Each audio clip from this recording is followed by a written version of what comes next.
Je cherche Michel, j'ai cherché en coulisses. On m'a dit qu'il était là. Vous Je suis là, voilà. Ah bah te voilà. Michel Jonas.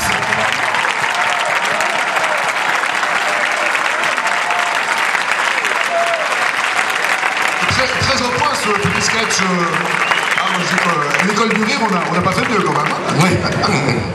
Michel, comment un jeune enfant, un jeune adolescent à Drancy, qui a été bercé de musique tzigane, qui a été bercé de folklore yiddish, tombe un jour dans la soul music.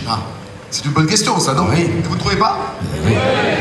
C'est vrai que la première musique que j'ai entendue, c'était la musique tzigane de mes grands-parents.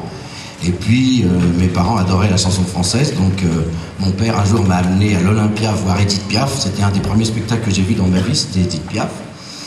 Sur scène, c'était quelque chose, hein. C'était voilà, comme Gilbert disait tout à l'heure, la soul music, c'est la musique de l'âme. Edith Piaf faisait de la soul music, hein. Et j'ai très vite fait un lien comme ça. Donc moi, j'avais un respect pour les aînés, vous voyez, tous ces gens-là, Brel, Brassens, Ferré, Piaf. Mais j'étais ado, c'était les années 60. Et notre musique à nous, ben, c'était le rock'n'roll qui arrivait, c'était le blues, c'était le rhythm and blues, et puis voilà, et puis c'était James Brown, Otis Redding, Wilson Pickett, Stephen Walker, et moi, voilà, j'ai fait un lien. Et c'est comme ça que tu as mal tourné. Voilà, j'ai mal tourné. Alors, Michel, une question que je ne peux pas ne pas te poser. Question hautement culturelle. Tu sais, chez les fans, il y a toujours des chapelles. On était plutôt Beatles ou Rolling Stone. Au sein des Beatles, on était plutôt McCartney ou Lennon. On est plutôt Stone ou Chardin. Tu vois, il y a comme des choses comme ça essentielles. Est-ce que toi, tu étais plutôt Otis ou James? Donc moi, j'ai eu la chance, comme d'autres, hein, ici, enfin ceux...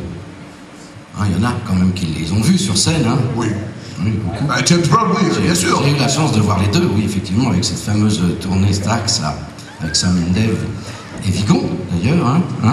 Dont on va parler tout à l'heure. Alors, moi, je pourrais dire que je crois que je préférais les chansons d'Otis Redding, mais que j'avais été très impressionné par James Brown sur scène. C'était assez époustouflant. La première fois qu'il est venu là, on n'avait jamais vu ça. Quoi. Par son jeu de genre.